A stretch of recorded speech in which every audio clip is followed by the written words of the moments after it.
All right.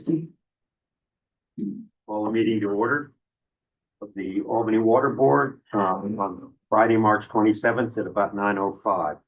Before doing the roll call, I want to comment on a couple of things.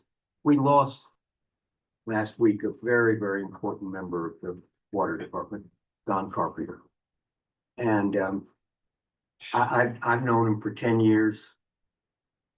Correct. Justin's known him forever, I guess.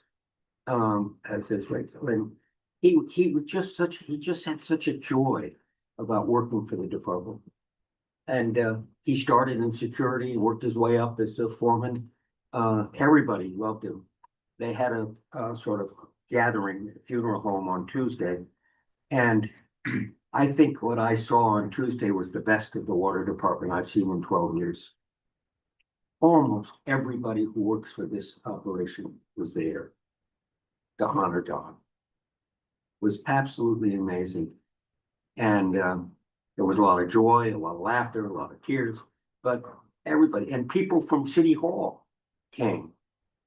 Anne Marie Solomon, you were there. I mean, it was just amazing to me. And it was really showed me what's the best about this organization, the tribute to Don. So I just wanted to say that. Justin, you have anything you want to say? No, I'm good, thank you. Okay, well, thank you. Roll call, all board members are present with the exception of Anthony Owens, who had a conflict and couldn't be with us. I'd like to get approval for the minutes as submitted by Con, and they don't need to be read. I think they're all right. Make So a we'll motion. move. Second, favor? Aye. Good. And we don't have anyone from the public, but we have Kim here, so all the way from Poughkeepsie. 2 minutes. It sounds like we also might have Chantel from City Hall with us too. Who knows? She's gonna get there. She's Hey, Chantal. Chantel from. Hi, everyone. Good morning. You got the agenda, you got my schedule. Thanks. Good. I did. Her job is to represent the mayor's office and work with the various departments and agencies throughout the city and keep everybody informed. So she can't make every meeting, but she's going to try to make it as we can. So, and she's very helpful, and she's also pushing. I don't want to get you in trouble, but she's pushing for board replacements of the here and at the on the authority, because they're very short on the authority. But we have a new board member, right, from the authority? We've got a new, so the Finance Authority, it's got, Noel Kinch. Is it a new member? Anybody know her? And, Yeah, he's his wife. Hmm. Real nice person, very nice, Oh, great. smart, very intelligent. so they're gonna have a special meeting next Thursday. Mhm. Well, Kim, we're gonna turn it over to you, and this is gonna be entertaining. Well, good morning, everyone. It's nice to see everyone. You're gonna tap dance about the economy for us. Meeting 2026 for me. I know everybody keeps on top of everything that's happening in the news. So I'm not gonna go over all the details, but more of a high level. I did hear this morning on my drive up that looks like the Senate has passed some type of bill to try to get TSA paid. So hopefully it does get through the House later. And They all wanna go home. Someone. That's how they got it done. Of course, they want to go on their 2-week Easter break. So that's good news. Oil is a little bit higher this morning. The conflict with Iran, everyone's aware. Late yesterday, President Trump extended the pause on the attacks of the energy facilities. He said negotiations are going well. We shall see. The market has been very volatile. When it's positive news, the market is up, and when it's not positive news, the market is down. But it's definitely ongoing. The Fed met in March. And once again, has paused any changes in interest rates because of uncertainty. And this is probably, a very good, outcome because they really don't know what is going to happen. You know, last year we struggled with the tariffs and the impacts. You know, the market tends to move from one extreme to the other. And as, you know, April 2nd passed and everybody thought gloom and doom and the market sold off 2,000 points and, you know, Trump delayed some of the tariffs and, you know, the outcome was the Supreme Court ruled last year that they're unconstitutional and they're gonna have to return some of the money, haven't figured out how that's gonna occur. So this year, of course, you know, we're starting off with, you know, more volatility, more noise for the market. So the Fed pausing was a good thing. The Fed did come out and say that they would like to see a cut later this year, and another cut next year. They've been trying to get to a neutral rate. We're at 3.5%. A neutral rate is considered around 3. But because of all the issues happening, interest rates have risen 0.5% in the last couple of weeks. So the 2-year is at 4%, the 10-year is almost at 4.5%, and the 30-year is just shy of 5%. So the markets have been very complacent for quite some time. And there really hasn't been much risk premium priced into the markets. You know, the big trigger is what is oil gonna settle on? But right now, futures are showing it at $83 by the end of the year. I'm sure there's a lot of number crunching that goes into that, but right now, It's 105 today. yeah, 112. Yeah. So the, you know, markets are forward looking and they can look through the issue with the conflict with Iran, but it really depends whether it's gonna persist. So so like I said, the Fed's gonna be on hold. We'll see what happens. So the markets are actually pricing in that the Fed might have to raise interest rates. I personally think that's a very, very high bar because I think it will be very disruptive. And there's a lot of economists that are coming out and saying the Fed needs to cut, but the Fed can't cut with everything that's going on. So, you know, we'll have to see what plays out over the next, you know, as I said, you know, last year, the next 6 months will be important. Well, the next 6 months will be important here because a lot of things have to resolve before there's true destruction because of all the issues. The economy is still doing well. You know, last year we saw another great year for stocks. Stocks hit all-time highs. And even with all the conflicts going on, the stock market has only sold off about 7%, which really is not a lot. So the Fed, when they had their meeting in March, did raise GDP from 1.8 to 2%. The consumer, it is still is a K-shaped economy. The lower end is really struggling. The higher end, the economy is being supported by the top 20%, which is spending like there's no concerns. You know, they're still traveling, they're still eating out, hotel, everything is doing well. The bill that was passed last year, the big beautiful bill, they're $350 to $800, which I'm sure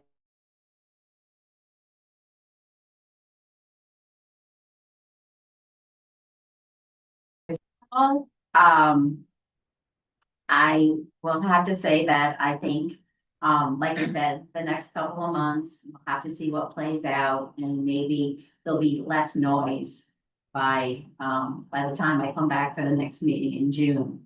The report I submitted, a week and a half ago, I had, I did add a new page to the front. I thought you guys could read a little economic and market outlook.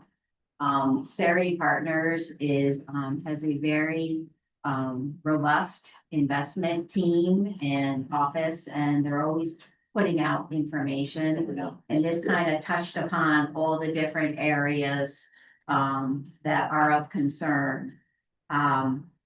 The second page of the report is all of the assets for the board and the authority.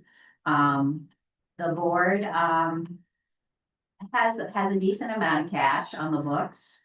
There are two excess funds, the accounts that are at Fidelity. There's about $11 million. These accounts are besides one maturity at the end of April, the portfolio is above 3 3/4, which is taking us a long time to see. So it's locking in higher interest rates for longer. And as the maturities roll off, you know, we can continue to lock in at least 4%, which is good. Yeah. And then the rest of the report is just the transfer schedule. All of the payments are being made for the as per the debt reserve, the transfer schedule, and then the detail of the money and the EFC payments, and that's all. Any questions? I have something I want to share. I saw yesterday in the taxes report that the state controller said that the average bonus on Wall Street last year, do you see the number? I saw. $268,000 was the average bonus paid Just the to investment advice. I hope you got some of that. Not. Sorry. But- You're not on Wall. But I did see that, I think it's good for the state. yeah. That's it's really good- gonna help it's- revenues. It's good for the state. It's gonna help Kathy Hochul with the budget that's coming out, Yeah. and hopefully, you know, some of the deficits that we have. Mhm. I don't think we're gonna see our taxes go down. Right. But hopefully we won't see them go up anytime soon. Well, thank you for all the good work you do for us. Well, thank you very Big much. help. It was nice seeing everyone. Nice to You know, see you. anybody can reach out at any time if you have any questions. We're always happy to help. Thanks. Thanks, Kim. Sorry you have to get up so early to get here. I actually am to an event. I'm participating in Junior Achievement Day at Albany. We're having a mock stock market day. So that's where I'm going. So it should be fun. Yeah. All right. Next is Amy. Well, and I want to say something before you start your presentation. When I read your reports this week, all I could think of was how lucky we are to have you down at the Algrove. Lucky. It's Yeah. a place to work and manage, so thank you. Thank you for all you're doing. It's just spectacular. It gets to that thing we were talking about earlier, public health. Very important. All right, well, thank you guys. I have a lot to cover, so I'm gonna try to be brief. If anybody has any questions, just let me know, or you can follow up with an email afterwards. As of this morning, we are spilling at the alcove at 6:18:03. As everybody's aware, we had a really harsh winter, but that's great. A lot of snow out there. That's what we like to fill the alcove with. But that did lead to some high chloride levels going into our tributaries. So we have done some extra chloride sampling this winter on our tributaries in anticipation of DEC usually comes out with a road salt reduction grant in the spring. So we're hoping to reach out to Albany County DOH to see if we can work with them to see if there's anything we can do to apply for a grant for that work. You can go on, Karen.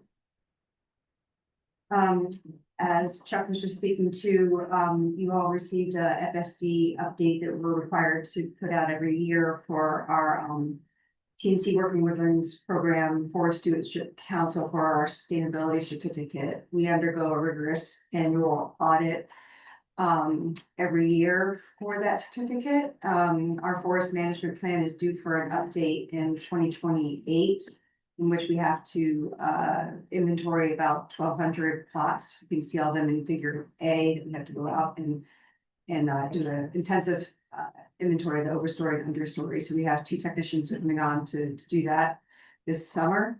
And we have a lot of projects planned for this year and ongoing. 2 of the big ones right now are Silver Creek Restoration, which is over 1,300 acres, and we have different projects for dynamic forest restoration blocks, 50 acres right now in the yellow outline there in figure B, for invasive species and deer exclusion project.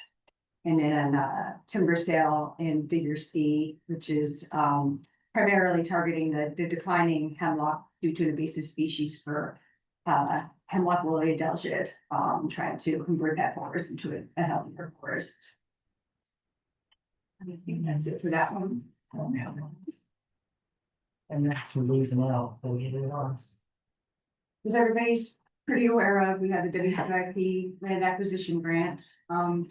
Currently, a total of 300 acres that we have either purchased or under contract to purchase. Sorry. So right now we're under contract with the Hickey property, Morrison, and recently the Candler property. We have some soil sampling to undergo for Hickey property in the next couple of weeks. The Morrison property, we received the appraisal. It came just under what the landowners were hoping to receive, so that's under consideration. And the Candler property, I wanted to discuss with you all a little bit. This property is 111 acres, it's in the headwaters of the Hannah Quarry. It's a little bit far removed from our operations center, which can make it difficult to manage. It's been targeted as a very high priority property for TNC and Mohawk Land Conservancy. So Mohawk Land Conservancy is willing to, would like to help manage that property and take that burden off of us if we were able to move forward with the purchase for it, because they cannot take on the purchase of the property. So we've wanted to move forward with that property purchase. The landowner is a really tough negotiator. So we did finally, after a long time, get it under contract. We had it under a year, but it's been a difficult process to with DEC's winners review. They take a long time for review, so we're a little concerned. We don't think this landowner will extend at all, which we've had to do with the other landowners who have extended with us. But I think we feel confident, fairly confident, that with the year, we've done shorter spells with the other landowners. This is a long time. So I feel like we've got everything lined up to move forward quickly with this, so I feel like we can do it, but we should be aware that we may want to close without DEC's approval. If we get that far into it, within a year, yeah, and we don't have DEC's approval. And landowner doesn't want to extend. But we would have, at that point, we would have survey, the EA. We would be confident with the property, kind of like we were with Brad, and just needing that last checkbox. Laura, do you want to mention anything that I didn't Yeah, quite? no, that's accurate. I'll just say for the board that in the Brat property case, we closed without all of the DEC approvals. We did that because there was a separate sort of funding source for that. So when we were negotiating the Candler agreement, we were careful to ensure that we have contingencies built in. So if we don't get the approvals that we need, we are not on the hook to purchase. But our thought is, if we're gonna go down that path, we just wanted to check in with the board, let you know that we're contractually protected, but you might get to a point maybe in October, November, where you'd like to see this acquisition with or without DEC approval. So we're just kind of putting that on the radar right now. Amy, on the Hickey property, I just, part of it's curiosity, but what are we sampling for? What contaminant are we sampling for in the Hickey I property? guess it's quite unknown contaminants because there's a forest access road, and at the end of that forest access road, there's a historic dump site, which is common on rural properties. Okay, And so, but because of that, they want to make sure that there's not something underneath that dump site. illegally that- dumped. Exactly, that we Yep. don't want to find us responsible Sure. for. So Okay. doing due diligence to do those samples, yes. Thank you. Amy, will Mohawk Hudson Land Conservancy put an easement on it after we get it? Is that Correct. How that would work? That would likely, there were kind of in negotiations on how we'd like to see that happen, but that would likely be the best way forward is for them to take on the easement. The burn is very, they're very tax sensitive, so they don't want Mohawk Land to own the property in their township because they're. Tax exempt. Yeah, tax exempt, from what I understand. Yes. One other point that is that I think we'll try to get under a Mohawk, or we're trying to get under a maintenance agreement with Mohawk Hudson Land Conservancy. There's a So lot to own it. And the deed restrictions from the WQIP grant will make sure that it will be conserved in perpetuity. But Mohawk Hudson Land Conservancy would take on the maintenance of it, because as Amy mentioned, it's far away from our typical properties. But we will pay taxes on it. Yes. Just for the record, my partner Lisa is on the board of Mohawk Land Conservancy, and she tells me nothing. There's a Chinese wall. I try, but I get nothing. Okay, But that would take a lot of effort off of us, not have to take daily Right. patrols up there and monitoring that whole property up Yeah. there, so that's a lot of work. For Yeah. us for that valuable property and that.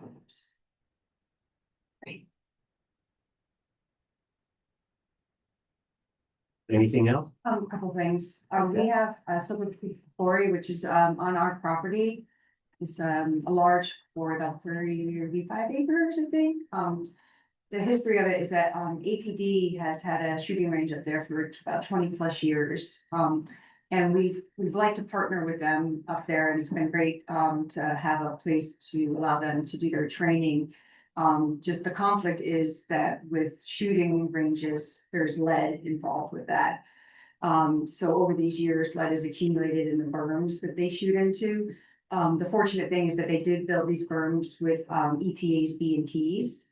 So because of that, the lead is being held in these berms, and the watershed unit started doing sampling back in 2021 to sample for pH, because that's what really holds the lead in these berms, and then also to sample outside of the berms and in the water to ensure that there's no migration of the lead off-site.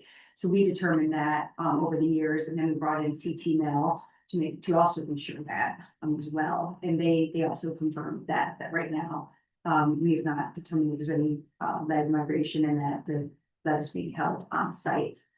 It is recommended though to remediate the berms, but that remediation can be very costly. You can see the total costs up there that the CT Mel has kind of come up with, and that doesn't include transportation or border crossing costs. So Does the city have any liability to that? They're bullets. well, I think the concept was that we were gonna indicate to the city police department, the city, that what these costs were and what we thought the current situation was in regard to the need to remediate at the moment, but it wasn't a cost the water board was going to undertake. It'd be something that would have to be remediated by the city. But the cost of it is $2.5 million. there is supposed to be that recycling that can be done. I just don't know if that's a big cost saving or minimal cost saving. We haven't gone down that road, to take more consulting research and different things like that. So this is just kind of what we. There's an old Chinese proverb. No good deed goes unpunished. Well, also with this quarry is, we have the intention to use this quarry for the dried sludge from the Fear Bush filtration plant lagoons. We had looked previously and maybe we could work out with some neighbors in regard to beneficial use determination, but I think we've really found that our intention would be to haul the dried sludge to this quarry and revegetate some of the area of the quarry. So, and at this point, the Albany Police Department aren't using this as a rifle range anymore. Correct. We had ceased their use in 2022, the end of 2022. So it's mostly that we would have some correspondence with the city and the police department about this, our findings. There's a couple other quick things, and then I'll stop talking. One project we had, that we wanted to just, quickly talk about, and we'll get into more detail if we decide to move forward with it, with your approval. The Albany County DOH, came up with a grant program last year that they, offered $10,000, for up to $10,000 for septic repair, replacement, or upgrade.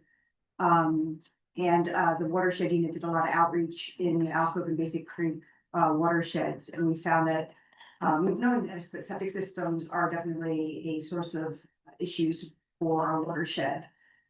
So we had thought that we would try to maybe do a contribution of our own. We'd like to do more in the watershed, so we thought that this was a way for us to start a program and to piggyback on the Albany County's septic program, because it takes a lot of work to try to do grants. You know, you have to vet it, you have to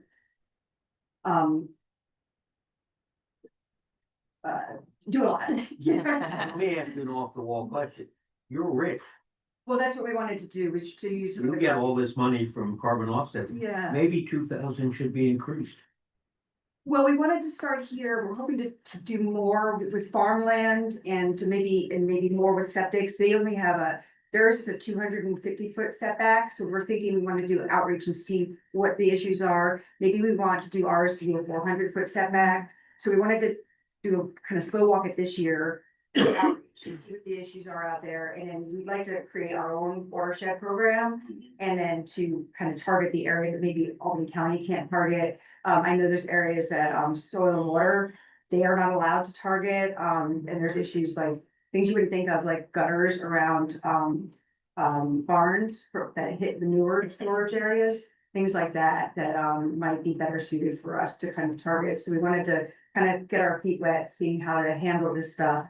And then maybe next year, start our own programs. Mike, for your benefit, not 8 years ago, when we put the conservation easements on all the Alcove Reservoir, we also were able to sell our carbon offsets. Right. And then as a board, we voted that $1 million that we get every 10 years, all that money would be used at the Alcove Nice. to keep its costs sort of neutral, Mhm. so that the ratepayers aren't paying for it. And it's worked out very well.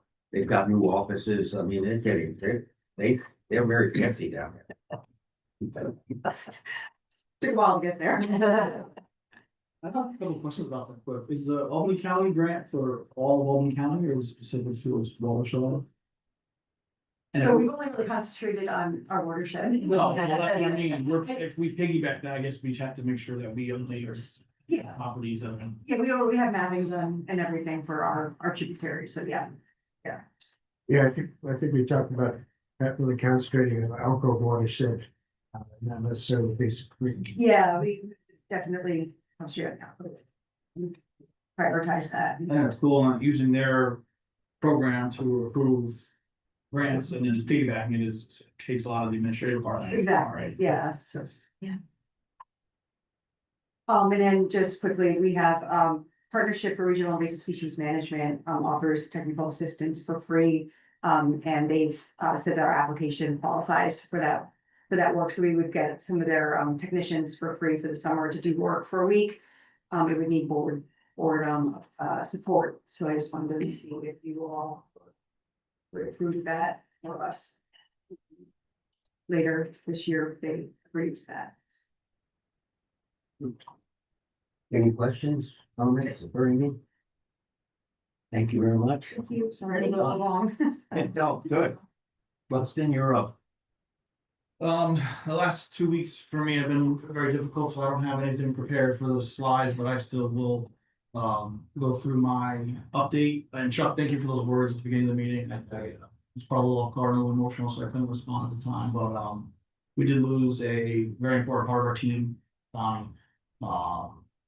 That left a big hole for us in more ways than one, including our operations, so thank you for that, I appreciate it. This winter, we averaged 12 breaks per month, which is pretty much on par for the past 5 years, with the exception of 1 year. We are definitely out of that season as we only had 3 main breaks this month of March, which is excellent news. We have begun increasing our lead service program, in-house replacement program this month. We're already up to 20 services just for this month. And I envision that being going up to hopefully between around 40 per month, moving forward. Another thing that we're focusing on now that we're out of our busy winter season is gonna be leak detection. I took our current leak list and I actually put it on SharePoint, Bill. So you can see that, and anyone who has access to SharePoint can see our current leak list. And we're gonna work on rolling out our hydrant detection program into that and knocking them off slowly as we go. Hopefully not so slow. We'll see. And I'll be providing a dashboard update for you guys on a monthly basis for that. Once that's fully integrated into SharePoint. On the sewer side, Beaver Creek has ran about 3 times this month after not running at all in January, which was awesome. We did have a break of our screens we had a large event where we got a decent amount of rain in a very short period. And that caused our screens to fail. Actually, this was 2 weeks ago. We did get them repaired in time for yesterday's event. But we are still having some issues during those big debris buildup scenarios. This one actually cracked a weld on the frame, so it was a little bit different than our previous repairs. It was the first time for that, so it was interesting. But we got it welded, re-welded, and repaired, and we're all set. Was Richard able to help? Yes, Richard did help. Yeah, me and Richard were down there. We did repairs yesterday. I think we actually found. We originally didn't know that there's a bracket that holds the hydraulic piston that was welded to the frame of the screen, and that snapped right off. We were on grab that first. Yeah, that's an interesting one for me. So we do have pictures. Richard works out at the plant. They call him Mr. Fix It. Yeah. He can fix anything. He's amazing. Yeah, on top of that, we had broke 2 arms, which is what we were repairing when we were there. So How big was the bracket? it's not very big. It was like a 2x2 square. Okay. I mean, it's only 2-inch steel square stop is what the frame is made of. And it actually, there must have been a crack in that frame because the weld stayed intact. It actually broke the square stop. Wow. So Something. yeah, there was a tremendous amount of debris. It was our first real rain since overall winter, so we had a big flush of debris coming down. And it was the first screen coming in, so it took the bulk of it, and I think that's what caused this one. But it's repaired, and as far as I know, did not break last night, so it held up. The reason I bring up Beaver Creek is we're gonna be putting out a chemical contract that you guys will be seeing soon. Last year we piggybacked the county's chemical contract, but we want to put our own out. There were some issues with that last year, so we're gonna be putting out our own for our sodium hypo and our sulfite. So once that gets approved, I envision that coming to you guys before the May meeting for sure. We don't need it until May, so we have some. But that will be coming down tight. Obviously with the loss of Donnie, our staffing is very short. He was offered an assistant operation manager position shortly before his passing, so we need to continue to. Second operation manager was hired. He accepted his position, so next meeting I will probably bring them both in, or at least maybe before or after the meeting to meet you guys.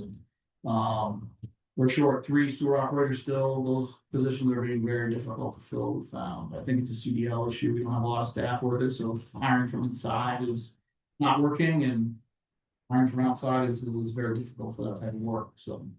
I think we're gonna work through that. I have a couple of staff members who are interested in getting their CDL, so hopefully we can increase the traction for that position. But that is definitely affecting our sewer preventative staff, our vac truck and our jet trucks, so our operators are missing. So that's our biggest goals right now.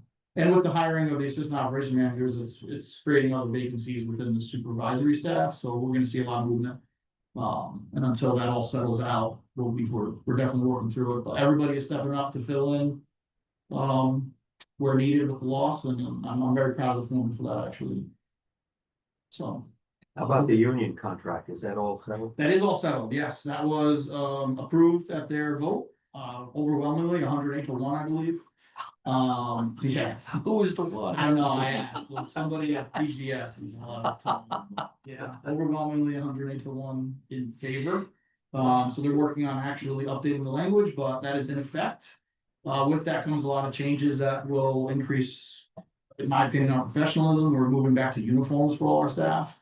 We're gonna have to update our policies for that, but I've already talked to UniFirst and they're planning on coming out in the next couple of weeks to do measuring and ordering for all the staff, and I'm excited for that. That to me, having our staff look uniform and professional is huge, and we've stepped away from that with our previous stipend, clothing stipend, so I'm glad to go back to that. How long's the contract? Ooh, to the end of, we actually had it for 4 years, but it includes last year. Okay. So I believe it's the end of it's either 27 or 28. 3 years. Yeah, it was a 4-year contract including last year, so it's end of 28. Thank you. So I'm excited for that. But yeah, it was overwhelmingly good in the end, so. I think it helped a lot of morale with the guys that go about their back pay and director of transportation. They were missing. And with that, we got a lot of things we were looking for, so I'm happy with the end, sure. Long process, I was happy with the end. Thank you for that, Chuck. Any other questions? All right, Rebecca? Part of second, the link, announcement, what we scrambled. Might work.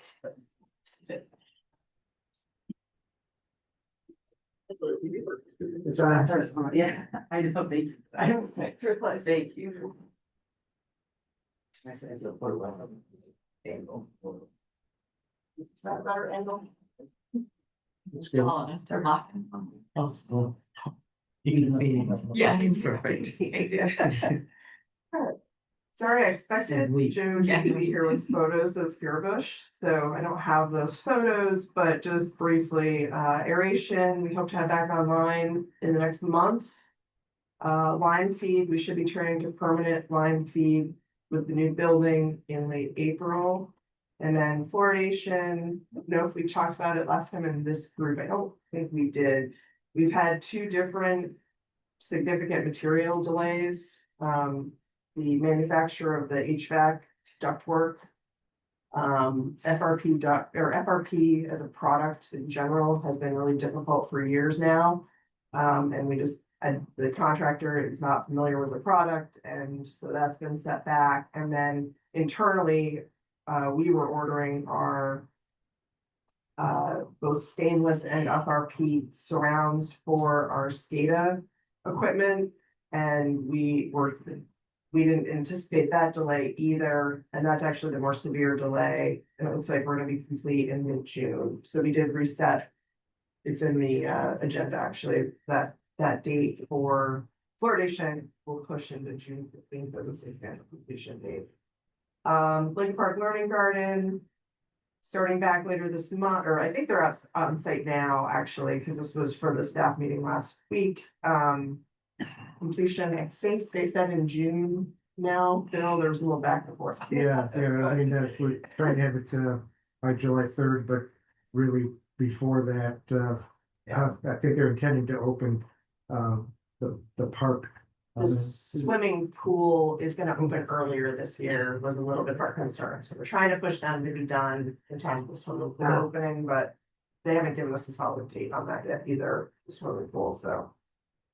Just so we don't have construction when things kind of ramp up in the park. CIPP sewer lining will be remobilizing in April. We'll also be working on this coming year, getting a list of sewer lining projects. So Mahmood can put together that bid in the next couple cycles. So we can bid that out for this coming year. And then we have 3 projects that are in regulatory review. Thurlow Terrace Stormwater, they're all stormwater projects. Thurlow Terrace Stormwater, which is Washington Park area, getting some separation and getting that into the lake where we control that stormwater. North Hawk Basketball Court, which has been on the books for a long time, is finally in for final regulatory review, hoping to bid in a couple months. And then Hackett Boulevard Stormwater, which is sort of an extension of the Academy Wetlands. When we had extra money, we were gonna do some more stormwater improvements along Hackett, because Hackett's always an issue. So I think all three are with regulatory review, or maybe one is about to go, and that's about a 60-day cycle for that. So we'll go out to bid, and then PRV Power, that's powering several PRVs in the city that are currently on battery power. That's in final design with a consultant, should be going out for review. So. Lead service, we've started winter bid construction. Second Street is complete. Harris Ave should be finishing soon, and then South Allen and South Main are coming up. Right now, we have 225 services coming up for the year. That does not include contract 2. That is a complicated city engineering issue right now. I'll talk more about that in the next slide. Contract 1 streets that was awarded. Most of those streets were done with the winter bid. So we're kind of proceeding that work with the winter bid stuff that we're already underway with. There's only 2 or 3 streets on contract 1 that we're gonna need to, and Newcastle has both those contracts. So it'll just kind of flow through paving for them. Upcoming contract 2. As far as we know from city engineering, they don't know what streets they're doing. They're on hold because they don't know their money situation. And so we know what streets they had on the docket. We're ready. We can pick and choose when they're ready. But I just don't know. And that's gonna show up. I'm gonna talk about money a little bit. That's gonna show up in the question marks on our internal money for lead service line replacement. Central Ave East is a big project that they have on the docket for the end of this year, early 27. That also plays into our money. We're just not sure. We would like to cover all of Central Ave because preceding them with lead service and not having to go back there in the future would be huge. No one wants to open up Central Ave. There's a piece of Western Ave way out at the city line that has some properties that are gonna need lead service line replacement. I think that was in contract 2, as was Hackett. Frisbee, we're trying to get ahead of them with inventory. We're pretty sure Frisbee has no lead services on it, but we would like to double check. And then there is a street tree project that is upcoming, and we've been in conversation with them. It's Quail Street and Sherman Street right now, it looks like. We're in discussion about whether we can get ahead of them with lead service line replacement. We would just add our language into their documents. We'll see how that goes. Rebecca, is the street tree project that's planting trees? Yes, yep. Are It's you actually. aware that there's no leadership as of Monday? Bill, what's? Yes. What's Bill's last move? He is done to. This is last day, yeah. Yeah, and for them. It's not just a leadership issue, it's they don't bankroll their projects with their money from the state, or wherever they get their money from, feds, I don't know. And so it's whether the city will cover it until it gets reimbursed from their funding. And they don't know the answer to that right now, so we're just in a bit of a holding pattern. And that brings me to our replacement funding, so. There's a lot of different colors here, but the big important one is the remaining, which is this blue piece of the pie, which looks good, 3.3 million, it looks like for us. The problem with that money right now is it's a bit ambiguous, like we don't know, that's gonna encompass contract 2, Central Ave East, and some other stuff that's coming down the pipe. And then I think we've talked about before, we think it's probably a little bit more than $11,000 per service when a contractor does it under contract, like under contract streets, all those projects. We come out about 11,000 per service, so that's only about 300 services, just so you're aware. And then Central Ave East has approximately 180 services. And I don't know if we're going to be as low as 11,000 per service on Central, because we don't know what we're getting ourselves into a little bit on Central. We are doing a small piece of it this year, which will help us know what we're getting ourselves into. For the parts that seem very unknown to me. A lot of those businesses that are in the single or 2-story area there, did businesses change out their lead service? We're just not really sure. So, the contract 2 is unknown, and I know Western has about 40 services, which seems to be a priority. The costs seem to be going up. Is that partly because of demand? I mean, you got all the contractors out there working like crazy, Potentially. so they're raising their prices. Yeah, and we're fighting other communities for their services. Yeah. So, we will see what other things. Copper actually went down a little bit. I heard that's not good. 9%. Yeah. Amazing. So, Go figure. but, and then just another thing to point out, this is our in-house where we've been reimbursed for this work, which is at about 4 million that we've been reimbursed for, and that's when the in-house operations side does our replacements. And so that's money back to us in the orange piece of the pie. The rest are our projects, essentially. Yeah, we have not heard, we have another listing and I intended use plan, but the state has been very slow to say what's going on with that fiscal year. We were hoping we'd hear by now because we're thinking we're gonna run out of the $1.8 million tranche that we have now. And we're looking for another $14 million to be able to keep going. And we're not hearing, the money we have now is pretty much all grants. And we'd be hoping that they would continue. We just We need a breath help. This is the inventory funding. Now, this is a significant amount less. I don't think I pointed out. Our total funding for service replacement is 12.8 million.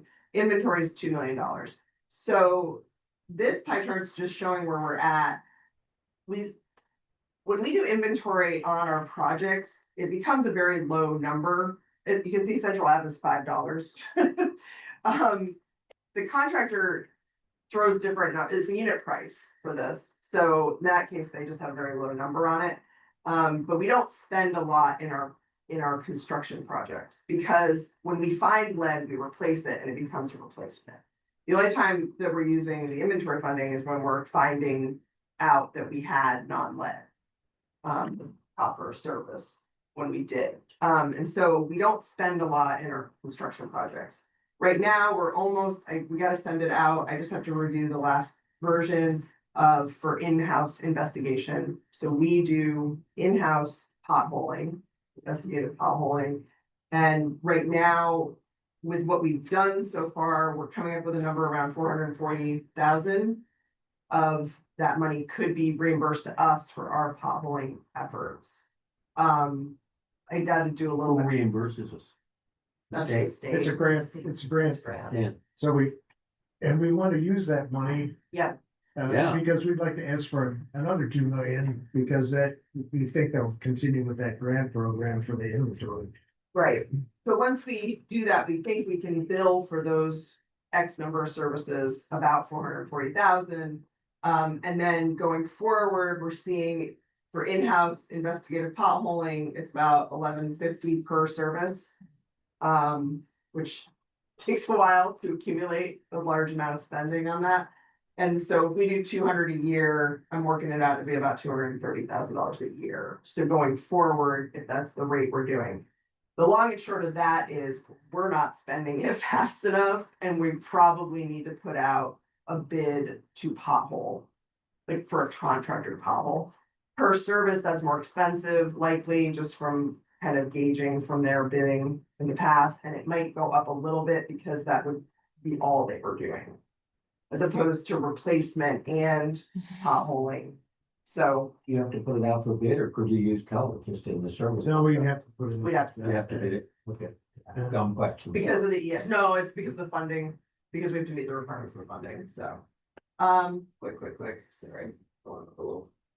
Dashboard, this gets updated almost daily. We're at 74 lead service lines placed. That's because of the construction that's starting to go on. That'll hopefully tick up pretty quickly. Hopefully we can get a contract too. And then the inventory hasn't shifted too much, but we are working on getting some more inventory numbers. And then just real quick, we have been working on our site plan review and permitting process, so that's for developers to come to us, show us what they're gonna do, make sure it meets our regulation, the city's regulations, the state regulations. We have been improving that quite a bit, I just wanted to show, we've been using Planner in Microsoft, which is very similar to Trello. You're familiar with Trello, but it's a Microsoft-based product. And this has been helping me track better how we're progressing these. So we're getting into site plan review. We check off our things we need to look at, we get under construction, we know kind of what's active construction. And then when we get to the CO process, the closeout for those properties to be able to open their doors. We have a few things that have to happen for that to happen. But there was a lot of just chaos in that process before, and this is helping us kind of pin it down, and especially with the new staff. Just getting them up to speed on all the steps in our processes. It's a little easier when you have it more detailed like this, so. And Lisa developed this with help from Ezra and Mahmood, and I kind of like how it's going so far, so that's good news. We have more engineers available to do reviews, which has been huge. Is there a pickup in construction? I wouldn't say there's a pickup, I'd say it's kind of status quo right now that I can It's judge. not dropping. I don't think so. It's hard to tell sometimes, there's a big project that comes in and then there's a bunch of little kind of things and yeah, it kind of depends on how big stuff is, probably a little bit. It's also helping me to see how long it takes us to do these site plan reviews, to see it in this format, so that's been helpful. And we're just trying to get everything standardized so that we go through the process, and for the homeowners, the owners trying to get their projects through. We're not causing all these bureaucratic kind of like cycles and pickups along the way, because that's frustrating for people. If it's a commercial development, do they pay a fee for this service? They pay a fee for site plan review and planning, but we don't get anything for site plan review right now. We've Talked about it. We've requested it. We wanted it. Something we wanted, and we did try to develop it about 2 years ago with Joe, and it kind of. Yeah, fell apart. all the towns charge for site plan. This is a normal activity to charge for this. It's The interesting part for most towns is they use outside engineering firms to do that work, and they can kind of direct bill what an engineering firm costs them sometimes. At least that's how I'm reading how they do it. So it's a little harder because we don't bill our time exactly, right? Right. Yeah. I mean, we're trying to track what people are doing. It's not direct billing, so. it takes a lot of our staff time. Right. It does take a lot of staff time. Then, you're sharing the water department's review with planning, and then planning is communicating. And we have the that. most extensive. review, Yeah, Especially in regard to SWIP plans and. right. Yes, planning is the conduit. They have a program that goes to the developers that they work through checklists and stuff. So you're working on the new health lab up at Harriman campus. Are you working with that? We Big on that? kind of for infrastructure that either is ours, like we're gonna be having some new water lines that are involved with that project, and or when they're crossing our things. Bill's talking about. Yeah. That's gone. Yeah, We don't necessarily review them the same way we review a developer because they are in the state. they, It's a little different. for the state projects, we review them in terms of how they have to connect to our system. And from that point of view, we have more involvement than the planning department, which really doesn't have any involvement. Right, and building department doesn't get involved in COs or anything, it goes through. I think it goes through Department of State. or- Right. But yeah, they're constructing a 16-inch main. That's gonna be turned over in permanent easements of water. That's what's gonna be going by your neighborhood. Yeah. Directional drilling of 85. Come up soon. So that portion needs to be submitted like water main extension for approval Okay. to their own health department. The health department has to approve them. On a water main there. For their lab. And Yeah, the sewer from that project is going to the pump station we built on the Harriman campus 6 or 7 years ago. And that was part of the plan was that keeps it out of the combined sewers and going directly to the county interceptor, not contributing to the combined sewer. Thank you. And just a few brief things. GIS team is migrating to the new ArcGIS system. That is gonna take some administrative time on their end, just messing around with that move. On our side, like those of us that view it, it doesn't affect us a huge amount, but their time is gonna be very caught up in that the next probably 6 weeks, I think they said. Pete Beck, he might have already completed the MS4 annual report where it's being completed right now, so he's been very busy with that. Mahmoud Al-Farsi, our new junior engineer that came on last year after he graduated, he did some sustainability. He was in the sustainability engineering program at SUNY Albany, so when he came on, we sent him to some training. He's been attending some of the city's sustainability workshops. We're not really sure how he fit in there, but he is just kind of keeping his ear on what's happening with them, because I want him to kind of grow in that space. So that's been good. And then we have been continuing we collaborate with city engineering on everything they're doing right now, which I think has been an important improvement over the last couple of years. And then early development, I think Bill will be talking about these. We've got the 2 dams have gotten some funding. The water system improvements, we're working with a consultant on developing plans for several different water system items. Same with the sewer system, including that CIP work. And then the Liberty and Skyland sewer separation is in early development with CHA, so. Will you mention the new cost on the basic free dam? I don't know if I have that off the top of my head. Yeah, $5 million. uh, Oh, you're gonna do it? Yeah, I think Bill's covering the money side of things. I just don't have it off the top of my head. I think that's it for me. All right, I'll wide over. Any questions? Me? Thank you. Bob, you're up. Arif. Yeah. It's all good news. Okay, I'll try. I'll try to give the good news. Okay, good morning, everyone. Well, thanks for giving me the opportunity to present my first time. So, Rick is on vacation. yeah, so I'll first talk about the revenue. So this time in this year, 2026, we basically put the seasonality in the revenue budget, which shows that we have beat the budget by $138,000. Before I even go further, maybe I should introduce our new presentation that we have established this month from February. So it was always a request from our commissioner to put some graphs and like key KPIs to present the financials easier for the people who are not accountants. So just put some KPI in there, which indicates our year-to-date performance. And also there are some graphs in the third page, which I'll go over.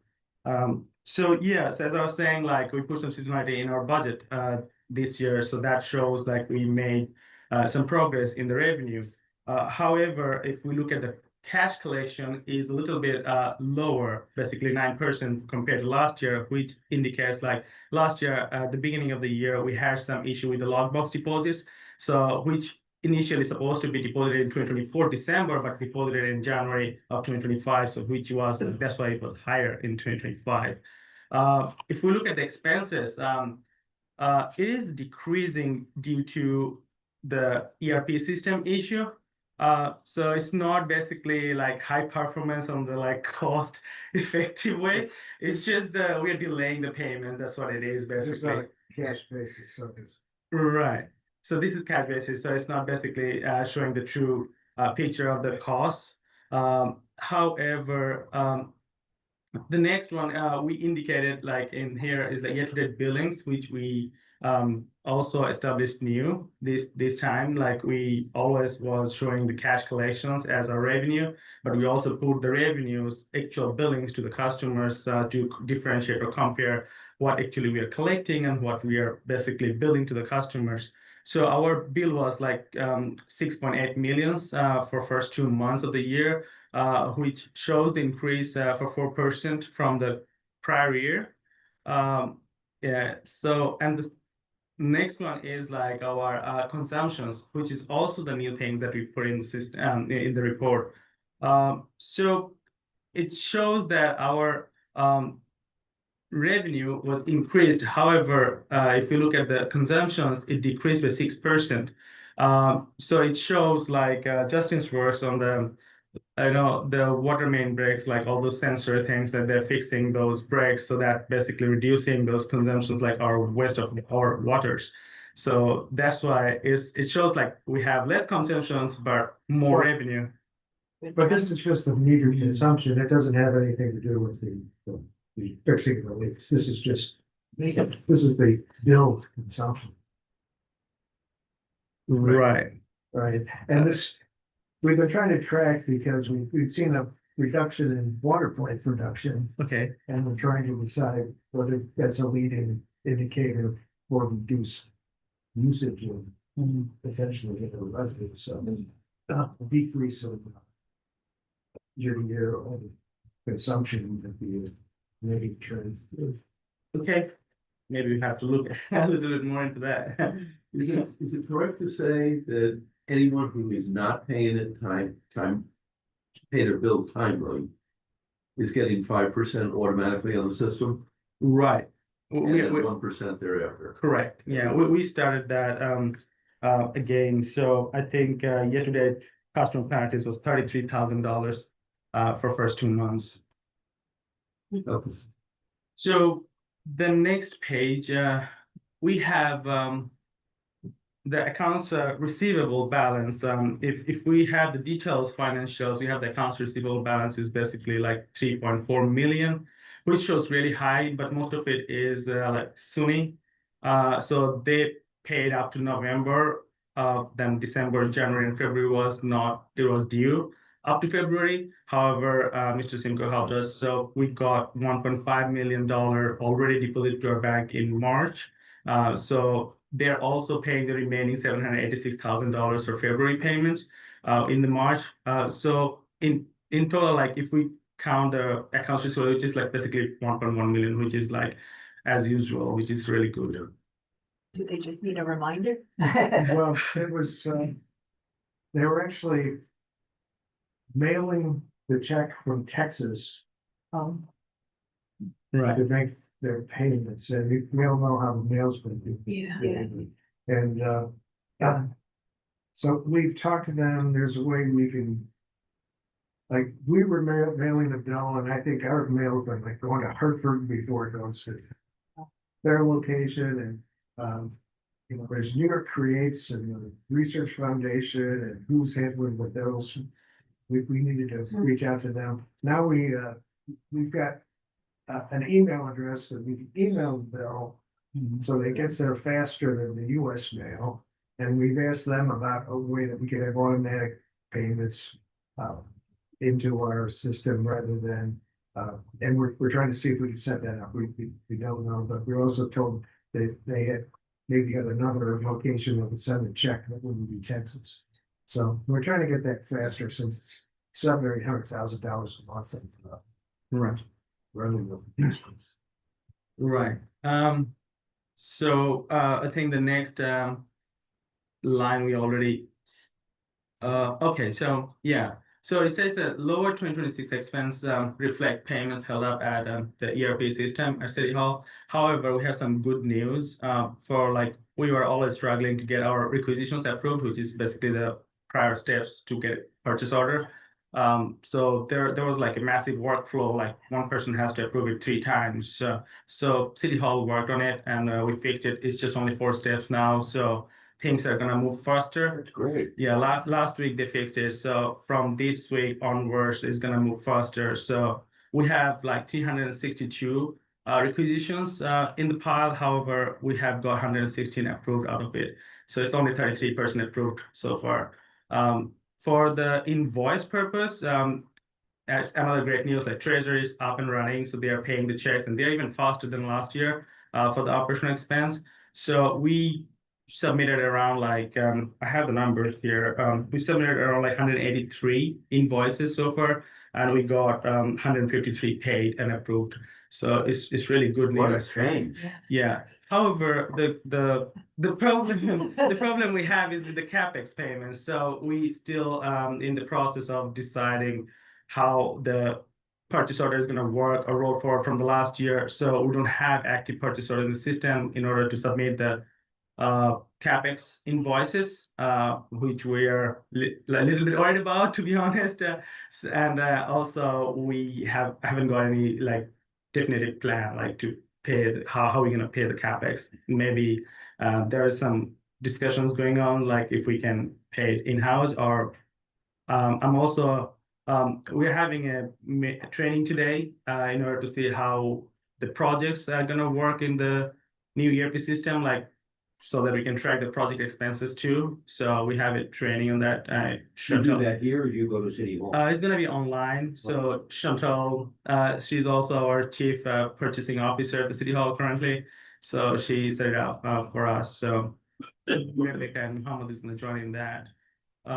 So the next point, I think we already talked about it. I think I was misunderstanding during the little sensor things, how it works with the lowering the consumptions. Maybe I need to have a look at that. Yeah, I already mentioned about it. I just gave you the updated report about the invoice payments. Can I go to the next one, please? Yeah. So this is the graphs we put. We are still in the progress of updating it. Like there might be a few more graphs, but initial stage, we just put what we believed most important. The first one, it shows like year to date, like billings comparison from 2026 to 2025, basically for route 1 to 4 in one side and route 7 in other column, which also shows the same things for the consumptions in 2 years. So it's easy to compare between the billings and consumptions, whether it's going up or down. The next graph, it shows the big customer consumptions, which is our biggest customers for based on the revenue, basically Albany Med, SUNY, OGS, and Bethlehem. So it seems like OGS and SUNY is really increasing their consumptions compared to last year. However, Bethlehem is going down, and also Albany Med is going down. So we might have to have a look in that. I have also put the graphs, it's basically like a table for the grants and financing amounts of the CapEx that we have received from 2023. These are basically year-to-date numbers. So if we look at the column grants amount, we can see the trends from 2023. The grants are keep increasing, which is really good sign. So 2023, we only got $1 million compared to $22 million financing, which is basically we have to pay back. So if we look at 2020, and the total amount is also like is going down. However, if we look at the 2026, in 2 months we got $2.2 million grants, which is huge. Like in February we got $1.5 million all grants, which is really good. Yeah, I mean, Mr. Simgo and Karen is like on top of all of this, so which is really good. We put some pie chart to compare the operational expense between the divisions, which seems like very steady, not much variances or changes among the divisions. However, if we look at the total, it's only like it's like $570,000 difference because up to February we still, now the problem was fixed with the ERP, so the operational expense was not paid. Sewer contract, we can see in 2026, it is just going up from 2023. So in 2023, it was 676,000, 6,760,000, something like that. But it just keeps going up. We budgeted for 2026 is $8,720,000. However, the good news is we just received the bill for the April, where it's 4,046,000, which is like Really? yeah, it's better than our anticipations. Yeah, well, part of, we talked about water production is down. Also, our flow to the county sewer district Yeah. is down. So our percentage of the operating costs versus the other communities is down. Which is Wow. which is helpful. Yeah, which is a good news. That's like $1 million. That's I mean, like if we anticipate the next bill is close to that, or even 4,050,000, we will have around 600,000 or $650,000 For law. available budget from there. Yeah. But don't count. No. Okay, Yeah. okay. Yeah. We're not relying on our budget. You're only relying on cash collections. Don't tell anybody. Just pretend it's- So the debt services, if we look at that, so debt services keep going up, even though these are year-to-date numbers. That's why 2026 is lower because it's just only consists of 2 months. However, it's not included the general bonds payments, which is gonna be like maybe in June and December. So those are not included here. It's just only $400,000 that we actually physically paid to the lenders. And that's I all. want to compliment you. I really like the new presentation. It's terrific. Thank you. Yeah, much better. I'm ready for any question you guys have. I was gonna say the same thing. This is terrific. Oh, thank you. Yeah. Yeah, me to see her is I like really. understand. Yeah, he says like I don't like so many numbers. Just give me a picture that I want to look. So yeah, we tried. It's yeah. We want some pizzazz. Yeah. I have another related question. It's Sure. the audit. Yeah. What's the latest on that? Okay, so me and Chris discussed about it. I believe Chris is gonna send an email next week to ask auditor like when they're gonna start audit.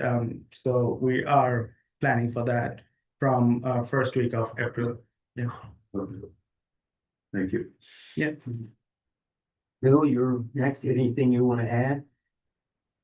No, I mean, we're 2 months don't make a year, No, but things look good, yeah. especially as it closed the last 7 months of 2025. Yeah. Were very good, and hopefully that trend will continue. Mhm. Thank you. Thank you. Nice job. Thank you. Chris, eat your heart out. You've got a good understudy. They say in the theater. Rachel, you're up. Yes. All right, so the governance committee met earlier this morning and discussed strategic planning, which we will continue on with for a new meeting that we've agreed to. We will have early before the regular committee meeting. Wow, I should have made notes, guys. All right, so we will have an additional meeting of the governance committee in April. That's no implement call. I work this. Yes, in April. So there we will be just reviewing the North Stars that I will continue to work on, and then we will continue to progress the acting commissioners' performance feedback for this last year. We have had no actions and nothing to recommend to the regular board other than planning for that additional meeting. End of report. So, Bill, can we go back? Could you take a couple of minutes and talk about the massage issue? Arbitrage? Oh, sure. So I made some copies. Oh, look out. Sure. This is great reading. No. But Oh. so let me just explain arbitrage in its simplest form. And it's it's effectively trading rates on interest. So as a business model, banks are the biggest in arbitrage because they pay a very low rate on a checking account or no rate, and they go out and sell that money, loan that money to people who are going to pay a market rate for it.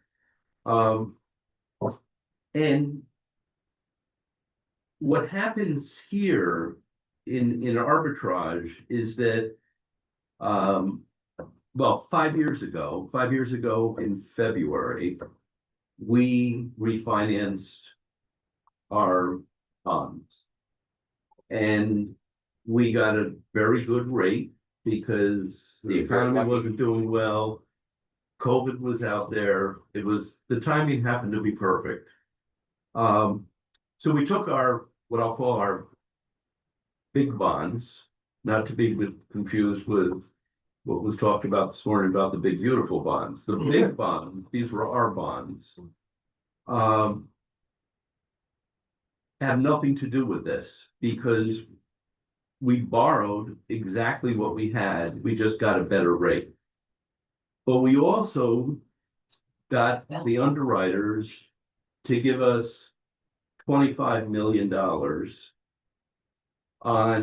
to do capital projects. And the way it works is you have to make a commitment that you're going to use the money in 3 years, but you really don't get penalized if it takes longer. Here we have about $1 million left. Yeah. Right, Yeah. out of the 25. Million. And we're 5 years and a month out. But that's not the arbitrage. That is the actual bond part of it. But because we ended up with money, we ended up with $25 million. That money is invested by the trustee. And they made a lot of money because the rates that they were getting were close to and sometimes over 5%. And we were paying a rate on the bonds well less than that. So you say, so what? But that is in arbitrage. It's not, you can do that. But if you do that, the government, because we issued exempt bonds, and then we took all that money and invested it in not exempt bonds, but in taxable bonds. Since we don't pay tax, that's where the arbitrage calculation comes in. And so what they do, and I'll just read you, I have another handout for everyone. This is called Arbitrage Rebate 101. It tells you really everything you never would want to know. But it's the first paragraph really makes sense. And arbitrage is earned when the proceeds of a tax exempt or tax advantage bond issue are used to acquire investments that earn a yield in excess of the bond yield, which hopefully that's what I just explained. The arbitrage yield issuers pay, well, it's what we're paying to our bondholders.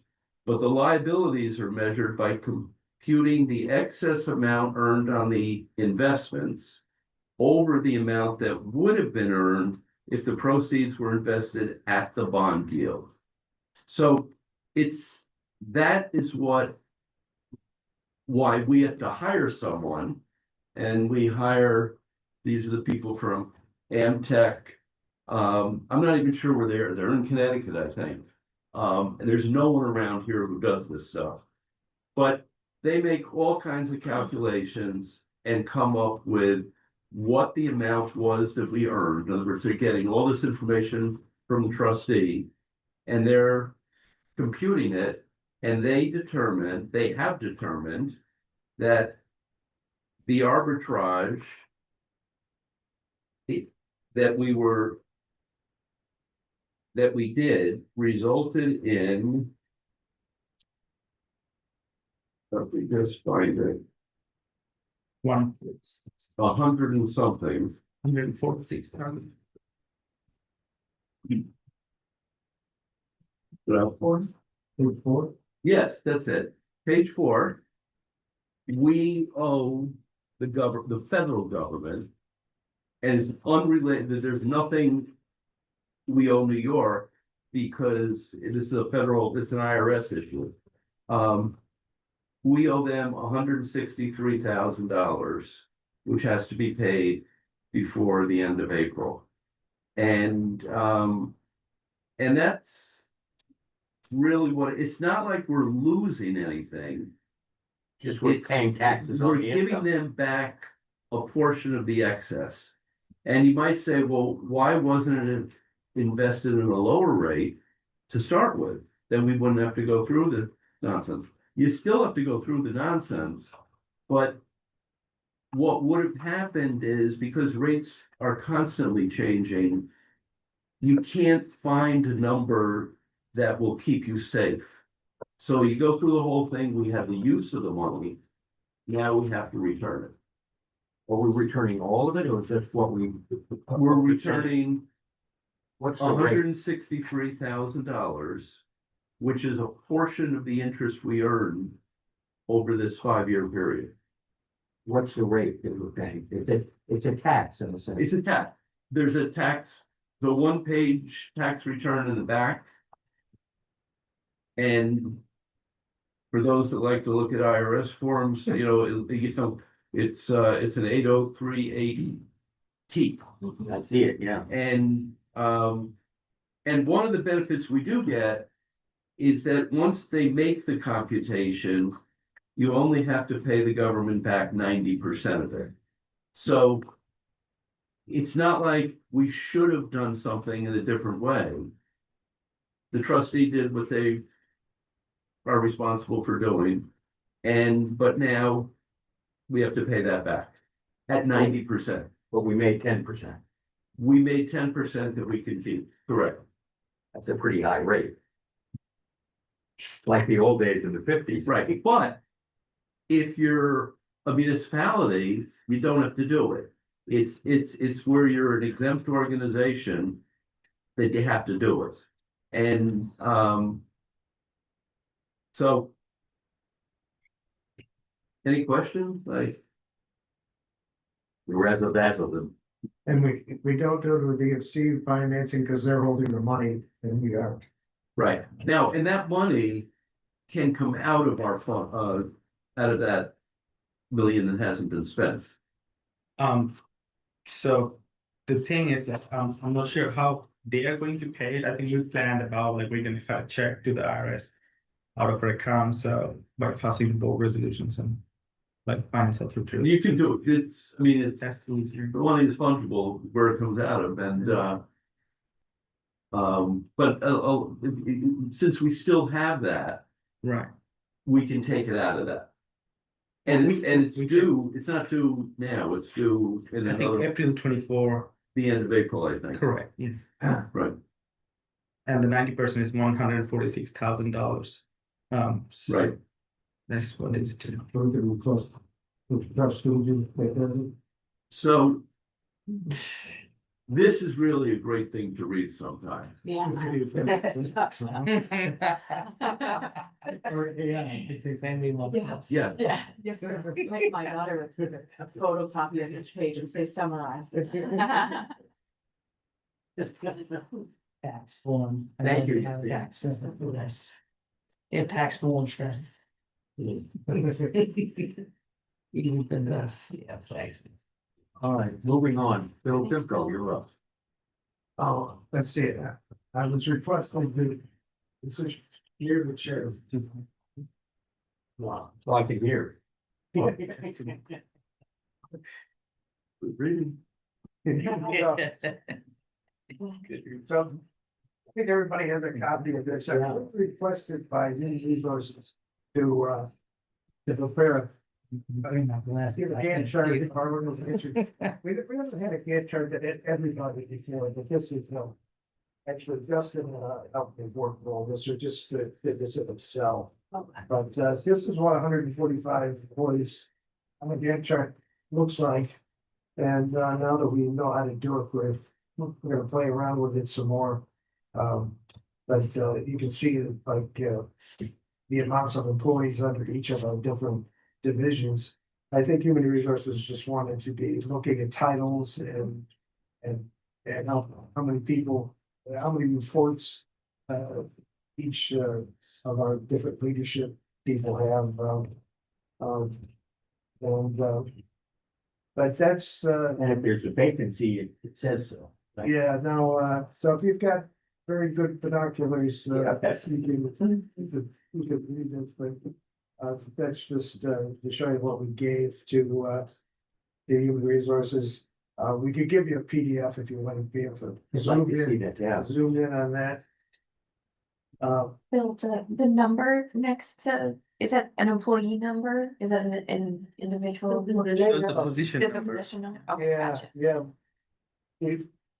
Because the way that it's in the Excel spreadsheet from the ERP system has that number along with the employee's name. Mhm. We kind of put it in the chart. We didn't really want to, but Right, okay, that was just it was into that. yeah. This is great. Now, I also gave everybody a copy of the report I've done in the past.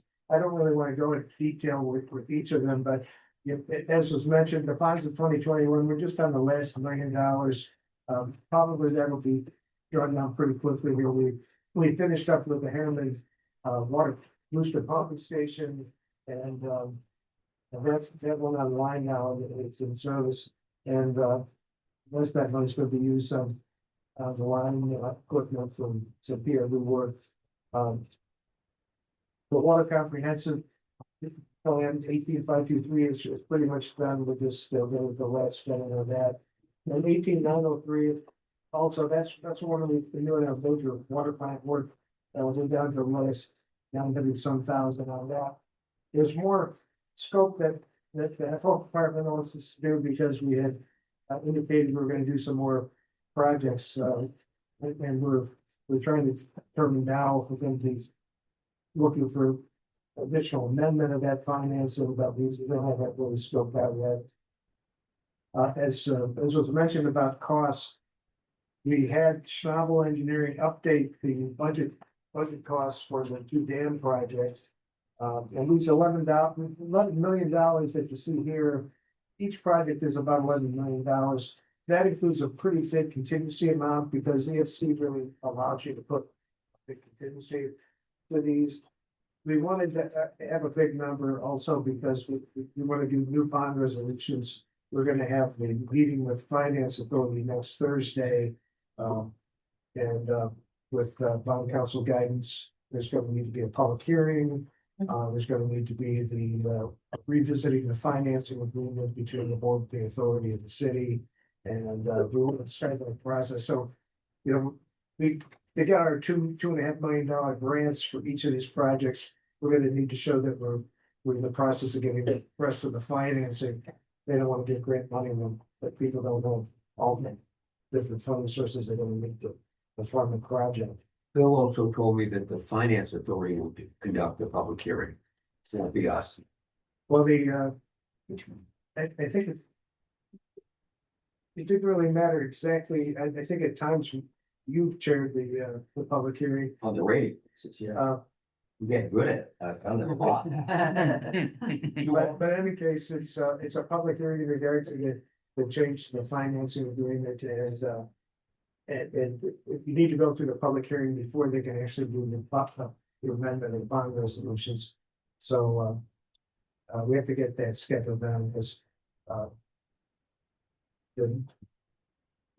schedule, if we have to put in the time period for the public hearing is a little bit longer than the notices we do for meetings. Right. And so it's a long process. We're hoping to get the financing in place and the permits and the plans approved by like Q3, so that we can go out to bid in Q4 of this year.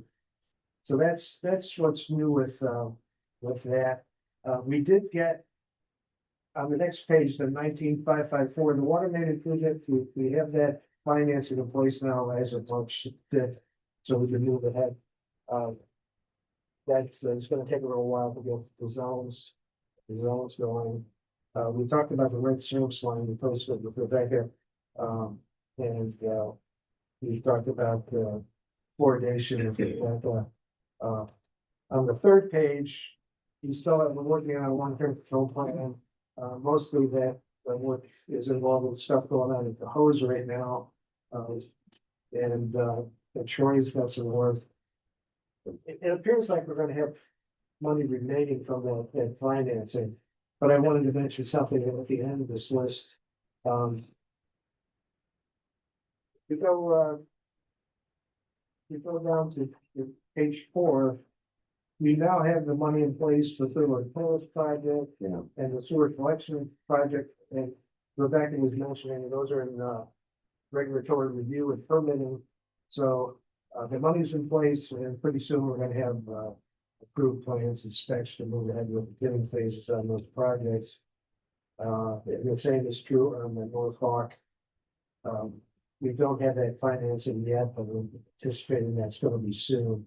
And the last thing on my list here, the CFA cap is the money that is part of the $400 million that the city's getting from the state. They have 45 million that's earmarked for that Liberty Park area. And we're thinking about applying. We have some money from the long-term control plan to eliminate the CSO for Liberty, which is right next to the Greyhound bus station. And we've got some money to do some water main replacement on Green Street. And we can leverage that to get one of these grants that the economic development is giving for Liberty Park. You have to really have 50% of the funding from another source. They're talking about projects that are at least 2.5 million. They would match it with 2.5 million.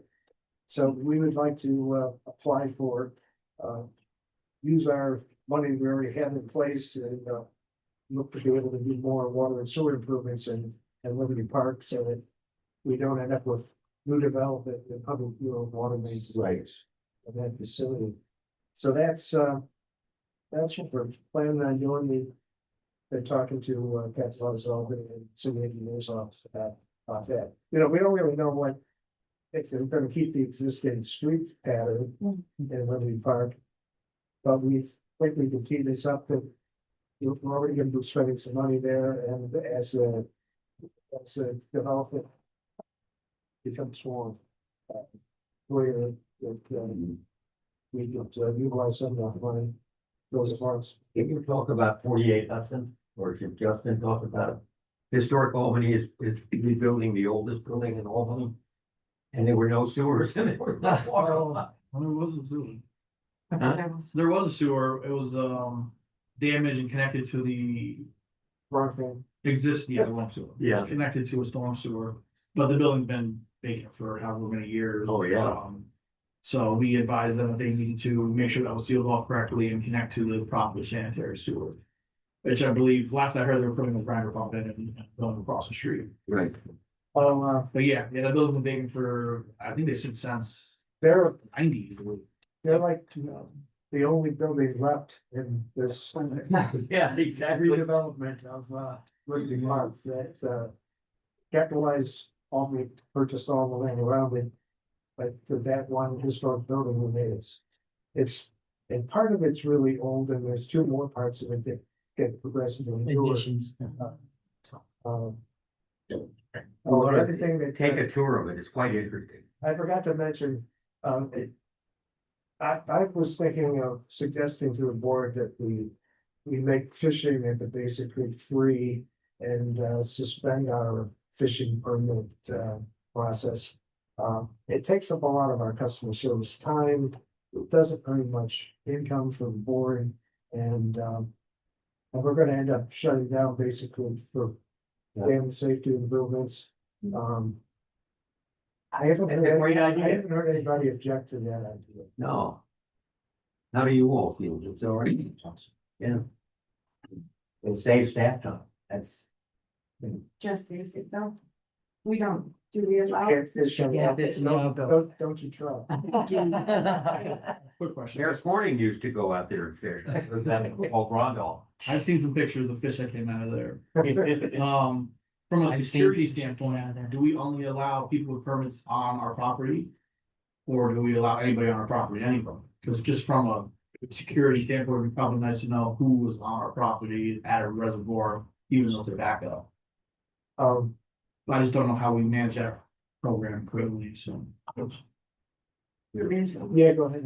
Yeah, it's anybody who's accesses the property right now has to have a permit. It's a fishing permit, but it's an access permit basically. But they'll still be patrolling the property and they'll still be interacting with the people. So they'll still be kind of watching who's on it and interacting with them. So they'll anticipate that a lot of change. But we check to make sure they have a permit with us to be there, right? Correct. And so we would probably still need some type of process there to make sure the people that are there are, we know they're supposed to be there. We don't just want to open that to anybody to be there, right? It's gonna be open to the public. Yeah, I guess I'm suggesting it just open to the public. Interesting. Sort of like 6-1. Mhm. Only without pavilions and restrooms. It's essentially open to the public now. I mean, you have to come to the city and buy a $20 permit for 3 years. We don't do a background check. We don't ask for any other information. So it's just that we're getting revenue and going through the trouble of having to supply a card to them, but it's not like they undergo any kind of background check or anything for that. So, Are we worried that they'll be so we could scope it out a little more. We didn't have recreation it. there now? Well, Garbage. that's part of what Bill and I spoke Yeah. about was that we're doing this during the shutdown of the dam. So if we find a big issue with this over the years, or if we're doing it now before the shutdown, we can use that as like an excuse to be like, oh, you know, we're have to start to back up now that the action is exactly. Yeah. So the timing is kind of good at this. This is how to message that very clearly. Yeah, and at the end of the day, it's not a public park, so it's not like people should be there recreating. It's if people want to come fish, we allow fishing there. That's pretty much what we allow there, right? Really allow, we're watching it and walking and. Yeah, but I mean, as far as like no pavilions, no trash cans, no parties like that, right? Right, right. They don't Yeah, allow. It'd be similar to like more customs, land services, nature trails, kind of. Mike, you had a question? I just wondered, have you ever, I mean, I don't know, when I was there, we never transferred water from the basic to the alcove. Have you ever done that? And do you know of any transfers? We didn't this year. We've talked about what time of year and what water quality. All right, And the concept was we wanted to spill at least, we wanted to get to full alcove every year. If we wanted to transfer some water, we would probably do it in the winter time. And depending upon water quality, but we prefer not to because of the water quality in the basic. We haven't in how many years, even, We did slightly, I think, 2 years ago. but just to try out the. yeah, I mean, the water quality was always an issue at the It is an basic, issue. so I mean, we just never transferred to it. We didn't have a need. Well, and because our use is down, our production is down, and we did the safe yield determination with Schnabel Engineering. And at our current, water production, the safe yield of the alcove alone is well within what we need. So, we don't transfer water for basic. During the drought of like 2003, And then also we had a slight droughtish conditions in 2016 where we did transfer quite a bit of water, and if we hadn't. We did the calculations, we would have been at the low level for the alcove. So we transferred again strategically in the winter time to keep us at that good level. And we didn't have any very adverse effects from that. We noticed. so it's there really for, in case of a drought, that we have our full safe yield of both watersheds. But, our current production, we don't really need to transfer, which, it's a good thing because we have such wonderful water quality. Yeah. Thank you. Hey, There's question? one, you left off one very important thing. Oh, the board is aware that the bandits called Pyramid, Oh, is that, Laura and Bill have been negotiating. Well, Paul, I actually want to talk to that because I need an executive session for that. Probably during my report. I know we typically do executive session at the end, but. And it's called pyramid. Nice terminology there. All right, well then, you're up. Okay, here I am. Well, a lot of my work is, for this month is reflected in the resolution, so I think, most of my talking will come when I'm reading the resolution and then I can kind of fill you in on that.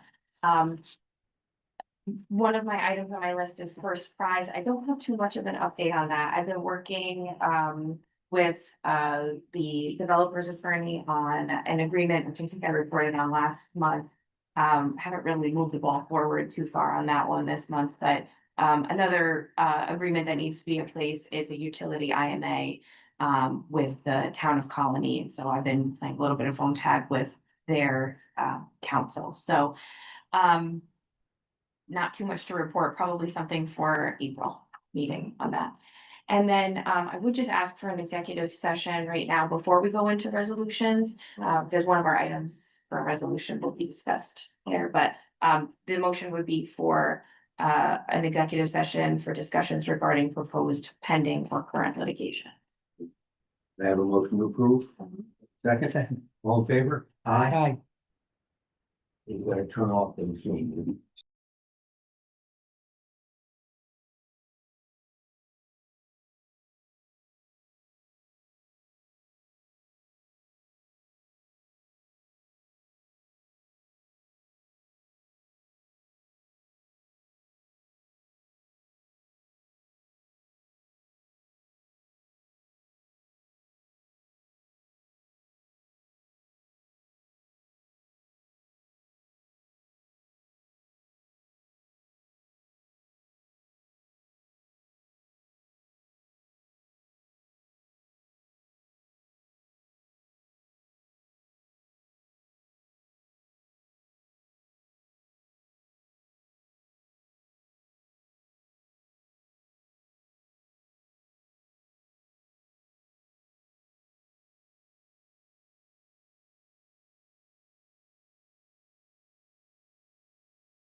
He's gone, but we're back. Okay. You all right? Okay. Just for the record, we're adjourned from executive session, no action is taken. Have at it. Sure, let's do it. Resolutions portion. Resolution 2619. Resolution authorizing CT Mail Associates to include an additional segment of water main replacement work on Maiden Lane. Now therefore be it resolved that the Albany Water Board hereby approves and authorizes CT Mail to add the segment of water main replacement along Maiden Lane from North Pearl Street to James Street to the Water Main Replacement Project SRF 19554, and to perform services necessary to complete the design and bidding phase of this additional segment of water main replacement in an amount not to exceed $33,200. You wanna add anything to No, this is mostly, we needed to get, we have to do an update to the preliminary engineer's report for Maiden Lane, and then it's been discussed that Maiden Lane would be fixed. Now, I don't know what the city was gonna be coordinating the streets project along with our water main project, but that the intent is we get the design ready, because it's sort of been promised to the folks on Maiden Lane that it would get better prepared. It's just a temporary repair we made for this year's. Yeah, we don't know their timeline, but we need time ahead of them, so we gotta get this on the books. It's a tricky place to put it. Yeah, it's not gonna be easy. it? You know, And whenever we have a break there, it's devastating to the properties and the street. It blows up. Historical, Literally, very historical. yes. The house on street doesn't help, but it's definitely was a very bad break there. No, I have a motion to approve, motion. second, all in favor? Aye. Motion carried. Resolution 2620, resolution authorizing work order number 9 with Opti RTC. Now therefore be it resolved, the Albany Water Board hereby authorizes work order number 9 for subscription services for a term beginning on March 1st, 2026 and ending on December 31st, 2026, in a total of amount not to exceed $50,531.25. Any questions? This is subscription services for Opti. Yeah, Opti is a big part of our sewer collection system. We've been using them for years Yeah. since in our agreement division from 2020. Right. Correct. This is just the annual service fees for that. And we actually asked them to, it was March to March. Previously, we asked them to end it on December 1st, so it's only 10 months working on this one. That way it's an annual basis moving Right. forward. With that is additional, we're adding Opti valves all the time. They are constantly updating that service, so. May I have a motion to approve? Second, Second. all in favor? Aye. Motion carried. Resolution number 2621, resolution determining procurement of continuous monitoring. Are we gonna, we'll hold this one? Okay, yes.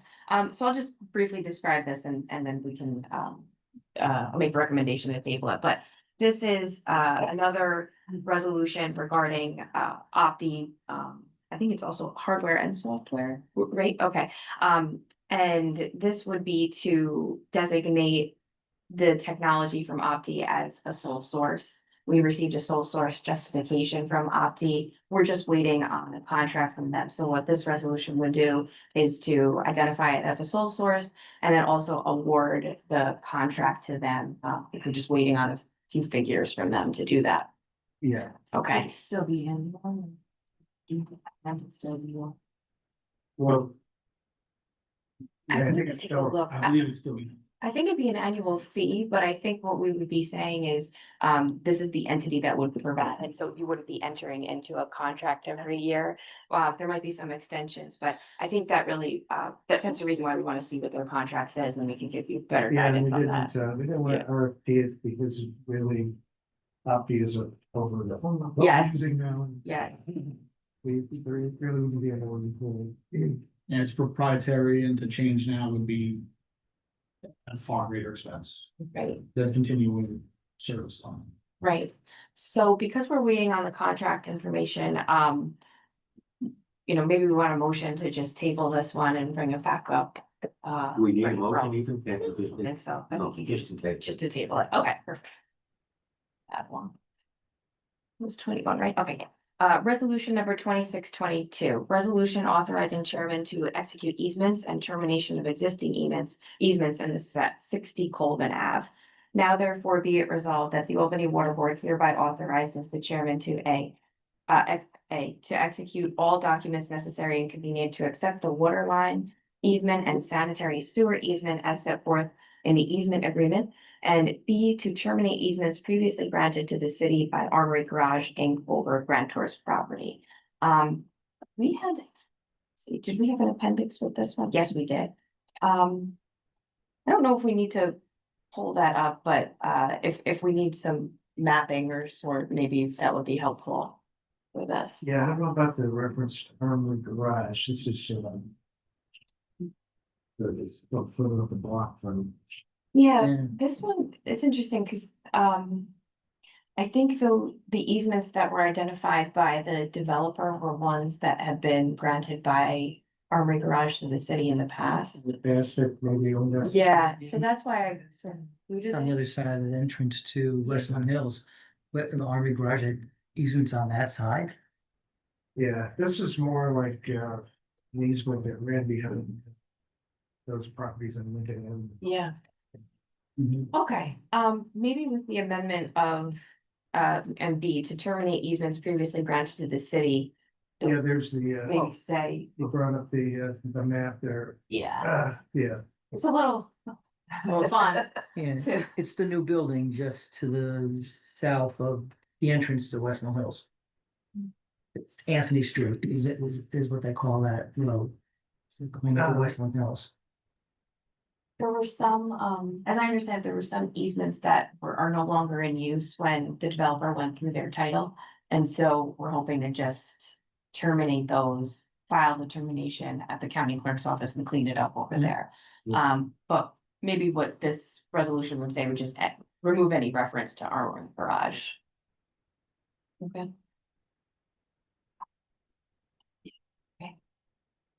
I have a motion to approve. A motion. Second, all in favor? Aye.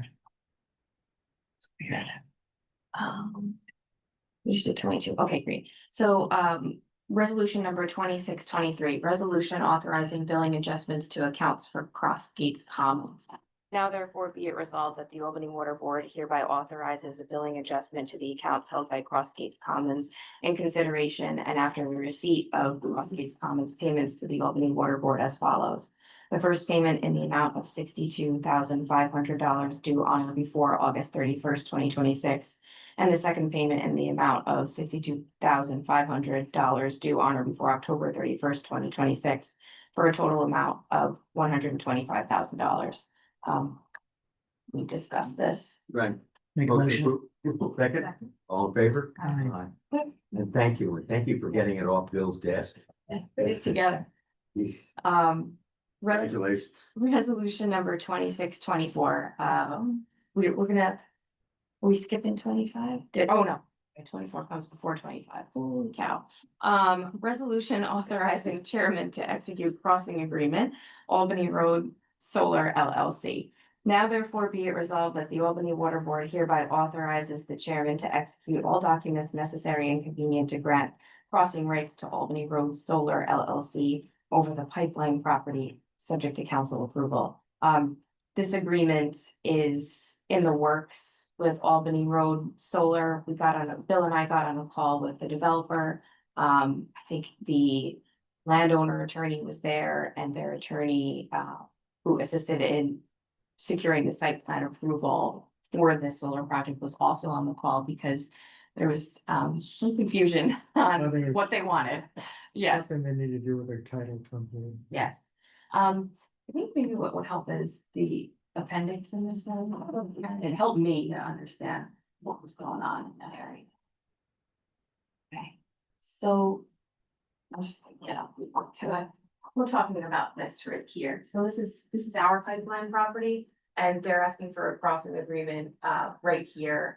It's not permanent in nature. It would expire at the time that the solar array is decommissioned, so it's not an easement, so to speak, but it's almost like a long-term license agreement.